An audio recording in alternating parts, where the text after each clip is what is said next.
Welcome back, everybody. Got another video, but before I get into that, I want to say a few things. First of all, thanks to everybody for your responses, comments, and feedback for the Roque Chavez video I did. Much respect and much appreciated. The second thing is, please forgive me, but I'm wearing this shirt someone sent to me. I normally write it down so I could give them a shout out. So when you see the vid, or if you see the vid, contact me. I'll wear it again and give you a shout out in the next video. But I don't know if you can see it, but it's the Four Kings. It's Hagler, Duran, Tommy Hearns, and Sugar Ray Leonard. Little backstory. The reason they're called the Four Kings because in that era they were all in the same era. And some people, when this comes up, they want to include Wilfred Benitez because he was in that era too, and he was a double or triple champion, and great fighter, and all that. The reason he's not included, well, first of all, you couldn't have the Four Kings; you'd have to have Five Kings. But that's not why. The difference would be is that all these guys fought each other.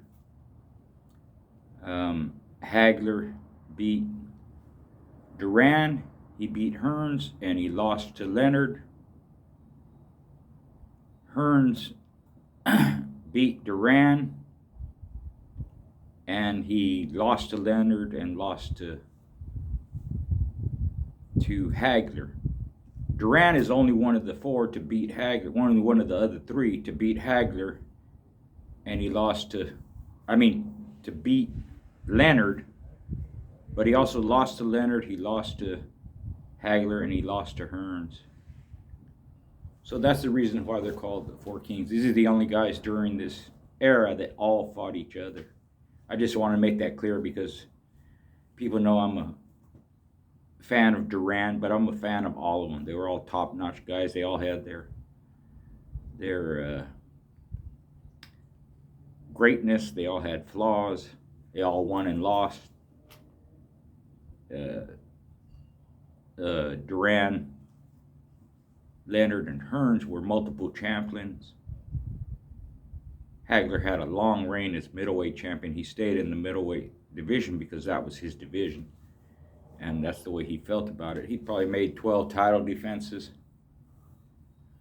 Duran lost to him, but he's the only one in his title defenses that went 15 rounds with him. It was a close fight, so of course he beat Hearns by knockout, and he lost controversially to Leonard. Some people don't think it was controversial, but some do. Leonard, good all-around fighter. Hearns, a knockout artist. Good skills. All of them had good skills in their own right. The third thing I want to say is I'm going to have a video. I'm going to put up a video that School Baby's working on, but I want to get this out because for this reason. This is FTK Transport. They cover all the East Coast.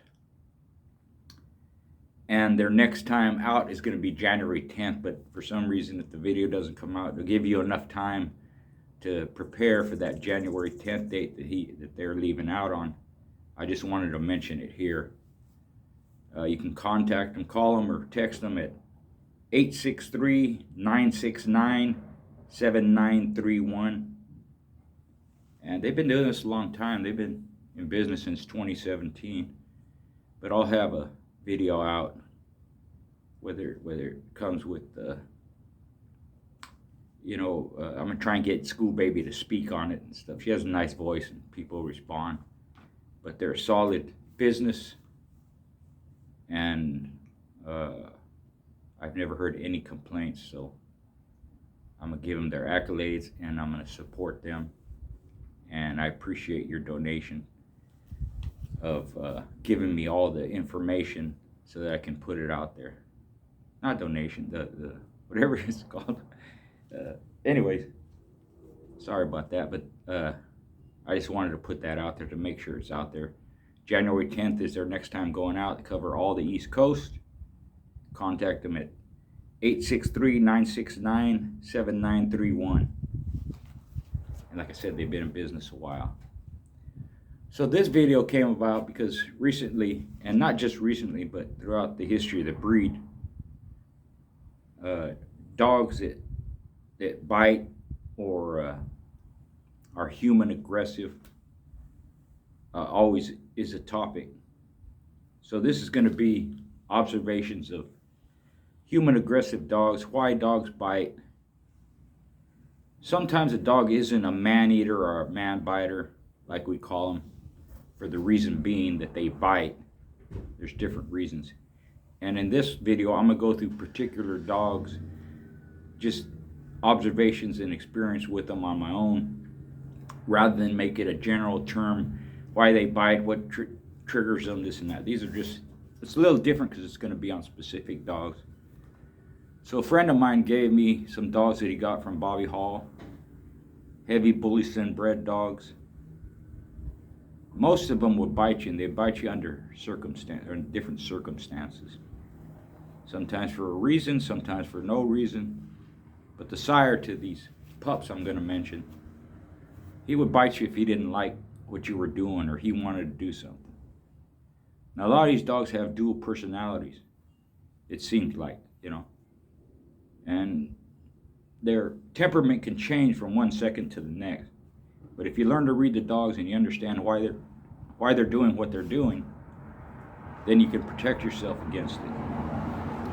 So for instance, and I mentioned some of this before, I'm going to do it again just for the video. If you were walking him and you wanted to take him this way, but he wanted to go that way, if you tried to make him go the way you wanted to, he'd turn around and bite you. If you took him off the chain, he was fine. Go anywhere, do anything, you know, except for under those circumstances that I just said. He was fine. Loved people, loved kids, and he never showed aggression towards kids or even pups or kittens. Pups and kittens could climb all over him in his chain area. They could eat out of his food bowl. Never bothered. Anything else was fair game. Intense dog, big nasty teeth, hard biter.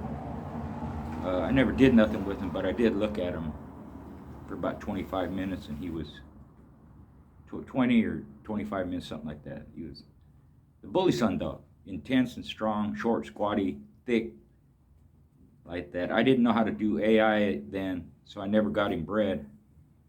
We took him to a vet one time to try to breed him to his daughter, but I don't think the vet did it just because of the temperament they both had. But that's the way he was. One of his sons, LC, didn't show sign of being human aggressive, but for some reason one day a relative of mine who was familiar with the dog, in fact he conditioned him for his loss, he lost in an hour 50, walked up to him and the dog grabbed him right in the groin, barely nicked him and grabbed him. Why he did it, I don't know. It was plain, but that dog LC, he was that way from a pup. We got him at 8 weeks old. And you'd go to pet him and he'd grab your hand and bite your hand. You had to kind of control him, you know, grab him up, spin him around, pet him. He was okay on the chain except for that one instant he just grabbed my relative. I think it was back to that when he was a pup, he would just grab stuff, you know, just grab like that. So whatever his reasoning behind it or whatever he was thinking or why he did it, I don't know, but he did it. His sister Toady, or a brother called Honey Boy, beautiful animal. He had kind of those Bully Son legs, but he stood taller, so he was well proportioned, built, beautifully built. Again, big ass teeth. Now he never did try and bite anybody for the time that I had him. And I rolled him and he quit. But he could do heavy damage in the chest. He'd balloon your chest up. So he was one of those from that litter that up to that point, he was around 2 years old. He never showed signs of biting. And he quit, so, you know, sometimes they do it later, sometimes they don't never do it, sometimes they do it, most of the time they do it depending on the circumstances. But their sister Toady, she was the type, if you were holding her in the corner, she would turn on you and bite you. She never showed aggression outside of that, but when she was in that box, It was Katie barred the door. I had a Boleo bred bitch that we were going to roll with Toady. And Toady was a stifle dog. Of course, the Boleo bitch fought mostly the head. This one did. They don't all do that, but she did. And my friend who had given me these dogs was handling Toady. And he was already in the box because the dogs were right outside the garage. We were in the garage and they were right outside the garage door. So while he's got her in there, I'm going to get Molly, the Boleo bitch. I'm out there, I could hear him yelling, hurry up, I can't hold her. He was 6 foot tall, over 200 pounds. Toady was about a 37-pound bitch. It was all he could do to hold her. And he's the one who taught me a lot about human aggressive dogs. And he knew how she was, and he was familiar with them, but it took all of his strength to hold her. So I hurried up, got her in there. They went at it for about 20 minutes. And Molly actually got in the mouth, because, Boleo dogs will do that. Toady was in her stifle, rough. She got her out by the muzzle, got in the mouth, and actually split her tongue down the middle. One of her teeth got hung up in there and just ripped it. And at that time, the vets didn't bother you too much about that stuff. So I just took her to the vet and he sewed it up. But Toady was that way, which some of the Boleo dogs are that way. They're not really, it has to be some kind of confrontation with another animal that they're not allowed to confront it, to engage, and they'll bite you or grab you, turn on you in the corner like that. But they're not generally the type to just attack you. Some of them are. And this is in no way representative of any bloodline in particular. These are just the dogs I'm talking about, so I'm giving their bloodlines because you find that in all kinds of bloodlines or family of dogs. And it's not something that's real prevalent in the breed, but there are bloodlines where the numbers seem to be higher with human aggressive dogs than others. I've talked about that before, so I won't get into it now. There's in one of my books, I think it's the second book, Family Bred and Raised, I have an article, a chapter on a hog hunt that I went on. It's a picture of friends and hunters there, and I'm holding a little black dog, Boudreaux bred back, real heavy Boudreaux, and he was only about 30 pounds. So we go on this hog hunt, and by himself, he caught a 70-pound sow. And hog hunters, they're dogmen, and they're like dogmen. They want to see what you can do. So he's got the hog down there in a little stream, and they tell me, hey, schoolboy, go break that dog off the hog. No problem. I go there with a stick, break him off, no problem. Bring him back up, and I'm taking that pit. We took a picture. I forget it was before that or after the hunt. But I'm there holding the dog. He's fine. I was around him a lot. But over a couple of trips down there, I started noticing something about the dog, and it's just something that I observed with dogs. They look serious, and they may wag their tail and they're stiff, and they may be okay with you, but I just get these indications where that dog has a potential to bite people. So I told my friend, hey, watch out for him, he might be human aggressive. He was young then. Sometimes it develops more as they grow older, and I just had that feeling about him. Be careful because you got kids and all that. He goes, nah, Richard, he's fine. Ain't nothing wrong with him. I have him in the house. Spend time with him. Look, you went on the hunt with him. You handle him. You hold him and all that. I said, yeah, I know. But just be careful. He goes, okay, Richard, I'll watch him. Well, several months later, called me up. He said, hey, Richard, that? I forget the dog's name. I said, yeah. Because I had to put him down, man. He tried to bite my kid. I said, hey, there's something about dogs when I look at them, because I've been around a lot of them that do that, and not just the bully son dogs, but Jeep dogs and Zebo type dogs, different ones, even Red Boy dogs, Boleo dogs. You get these signals from them, behavior. Sometimes they're looking at something and they ain't looking at it, they're looking through it. Sometimes they wag their tail and it's not a happy wag, and it's a stiff wag. If dogs get pissed, and a lot of animals when they get pissed, whether it's dogs, wildcats, like mountain lions, Bears will do it. Horses will do it. They pull their ears back. They go back. And the ears indicate different things. And one of the reasons dogs like German Shepherds or Huskies have pointy ears, they have good hearing, is because when dogs prop their ears up, it allows the sound to come in. They hear better. That's why they do that. They're curious. They're excited sometimes. They're intent on, they're focused on listening, so they prop their ears up. And that's to improve the hearing of what they're listening to. But when they drop their ears back, they're mad. They're pissed. They're going to bite you, kick you, whatever it is. But that's just one of the signals they give with their ears.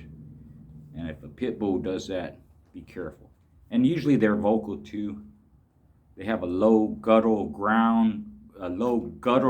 growl sometimes, or a whine to them. Sometimes they chatter their teeth, or they lick their lips stiffly a certain way.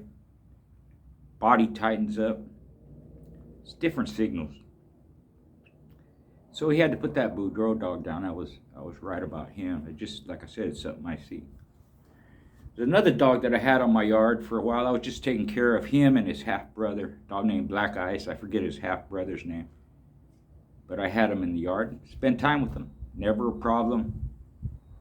He got loose. I forget if one of the kids or one of the grandkids, whoever it was, opened the sliding door to the backyard. I had one of them loose. And the other one got out. They started going at it. It was dark. My son was there.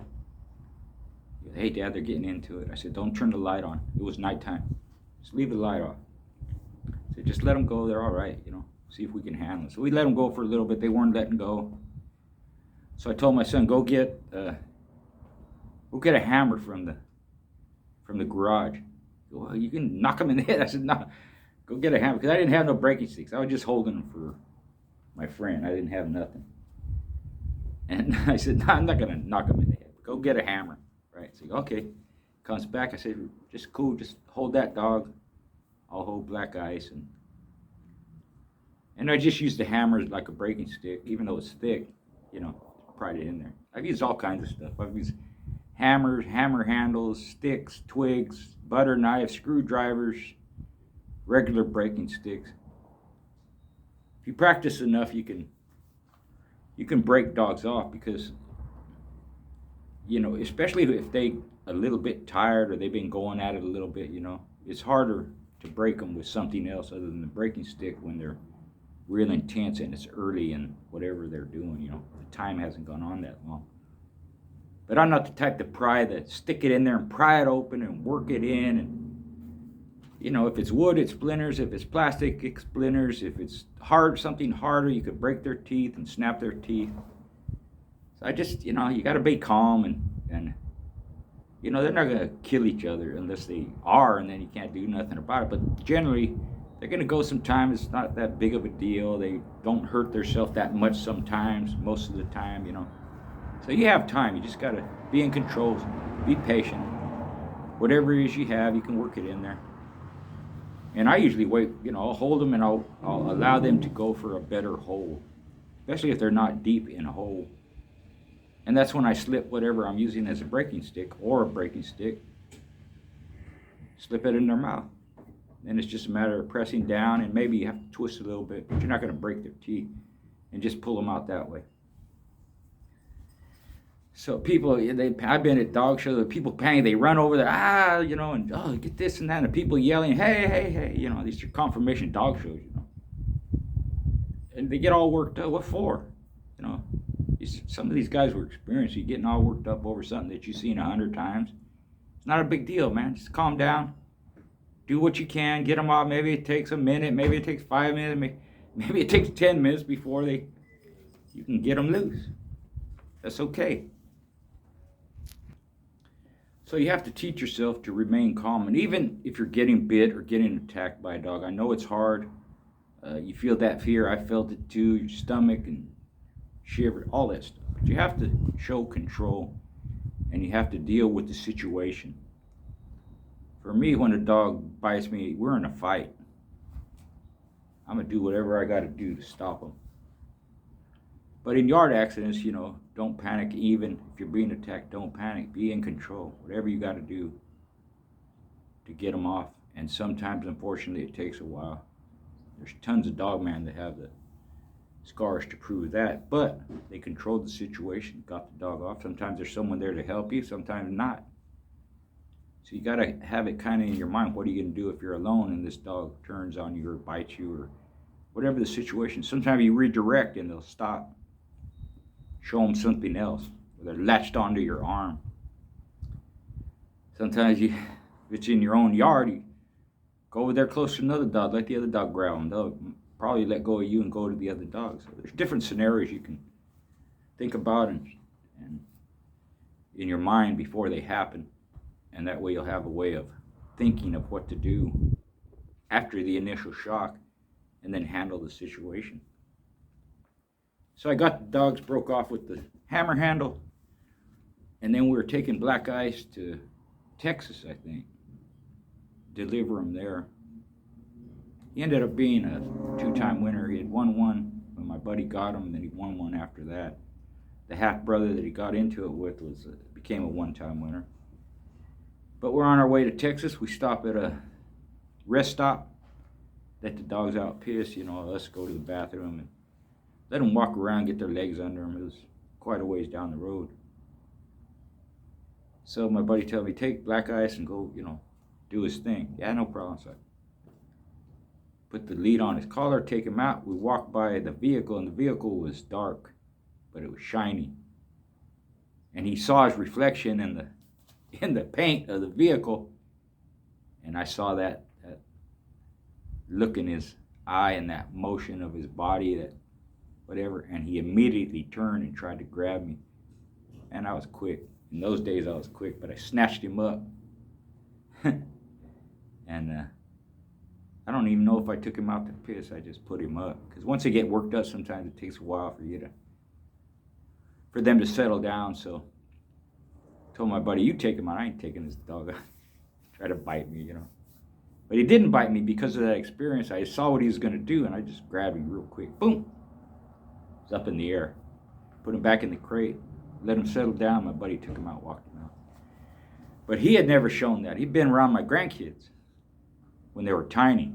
I'm talking, that was Alex. That's 20 years ago. And he had never shown that either. But I'm always watching dogs like a lot of people. You stare at the dog, you look at their behavior, how they act. They're good with kids, they're good with people, they're this and that. But certain things might tick them off, might exude some kind of reaction. So you have to learn to read those signs. Another one, this is not really, he didn't try and bite me, but a couple of instances where, and this could be me, the way I exude whatever pheromones or my attitude or what I'm thinking or feeling or whatever. But there was a dog named Joey. I think he looked like I don't know his breeding, but I think he came from Bobby Hall too, and he was brindle, looked like a stomper dog, but I think he had Bully Sun and Nick Reno maybe. And so Chainsaw had him. He stopped by the house before to go to the show, and he wanted to empty the dog out. Takes the dog out of his vehicle. We're standing there. And I looked at the dog and I said, again, the way he was standing, the way he was looking, I said, does he bite? He goes, nah, Richard, he don't bite. Right after he said that, the dog growled at me, like that. I said, okay, I guess he don't bite, but maybe he might. It wasn't an issue. He didn't try to lunge at me. He just growled at me. And I had a bull mastiff do that for me one time. My sister was babysitting, and the owner of the house had a bull mastiff, and she had him in a pen. Now he could have jumped over the pen. It wasn't that high. It was about maybe 2.5 feet high. But he was behind that pen, and she told us, hey, I got the owner's dog in here, but don't worry about it. He's a good dog. He don't bite. Right after she said that, I'm walking past the dog, and he growled at me. And when he did that, I said, I know why you're growling at me. You know what I used to do with dogs, huh? And he growled again. I don't know if that's true or not. He was a bull mastiff, But he growled at me, and my sister goes, shut up, stop growling like that. She goes, hey, he don't normally do that. He's not aggressive with people that come to visit. I said, that's all right, man. He knows what I used to do with dogs. I told her the same thing. He knows what I used to do with dogs, so he don't like me, right? And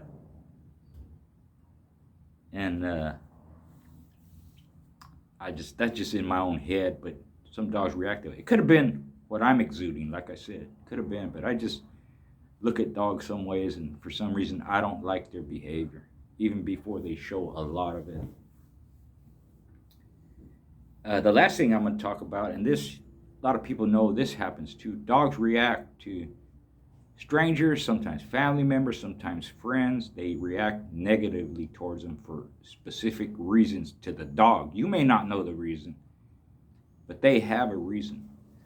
So again, it's a fellow dog man. I had a bitch that I got from Boyle named Tank. She was a Boomerang bred bitch.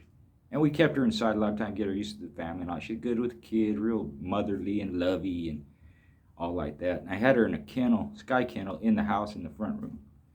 So a fellow dog man comes to visit, and he hadn't been around her, but he had been around my family, dogs. We were friends. Competed against each other too. As soon as he walks through the door, Tank looks at him and starts growling at him. I didn't say nothing. He didn't say nothing. And I just, she growled once or twice, and then she stopped. And I told her, it's all right, like that. Just calm her down. She was cool, but she kept staring at him, So whether he was giving off some kind of aura, or he had some ill intentions, or he was looking at somebody funny, or what, I don't know what the reason was, but I knew that the dog picked up on something, and she didn't like it. Needless to say, he visited me a lot throughout the upcoming years, but I really didn't let him inside my house anymore. I didn't invite him in. I just kept him out because the dog showed me maybe he's thinking something funny. And that was just my way of protecting my home and my family. Could have meant nothing, could have meant something. When a dog shows me that, I'm reluctant to have people around my family that a dog reacts to that way. And even Champion Bill, who loved everybody, and he was a very intense dog. He would nut up, go crazy whenever he saw anything on 2 legs or 4 legs or 6 legs, whatever it was. It didn't matter if it was a spider or a lizard, horse, coyote. He'd go off. Just loved that confrontation. Loved that, had that prey drive and intensity like jeep dogs do. But I didn't find this out until this circumstance came about. He didn't like drunk people. He did not like people that were drunk. Again, I have a friend, and I always had Bill out in front, especially during the time I'm competing with him. He's in the front of the house. That was like the special place, so if I'm conditioning a dog, that's where they were if they were outside. So Bill was out there, Big Red was out there, Miss Rowdy was out there, Mr. Rowdy was out there, Clayton Blood was out there, all the dogs, Jeb Stewart, different dogs once I moved to our old home out in the country. But Frank came over, he was drunk, and he was talking out drunk people, already swaggering this and that. It could be the smell, and could be the demeanor. Bill did not like it, man. He dropped his head and he growled at him. And I just told my friend, get away from him. In his drunken stupor, I pet him before, Bill, you don't like me, this and that. I just told him sternly again, get away from him. Don't like you drunk. And he did, he backed off, But that's just the way he reacted. And I guess under drunk misbehavior, Bill did not like people that way. So others can probably relate to that. But dogs will give you signs and give you signals, and it's not always a bad thing, especially if they're protecting their home, your kids, your family, your wife, your property. It's not a bad thing that they show some aggression. Generally, the pit bulls I have, they protect to the level of threat. not that bad of a threat. The level is lower. They protect to that level. If it becomes more intense, they'll protect to that level too, at a higher intense level. But this is just something that came up, someone asked me to do, and I thought I'd pinpoint it to several dogs just to give my observation. So it's always a learning experience. We can always learn more. Hopefully this information helps people, and I always appreciate your feedback and your support. Thank you very much.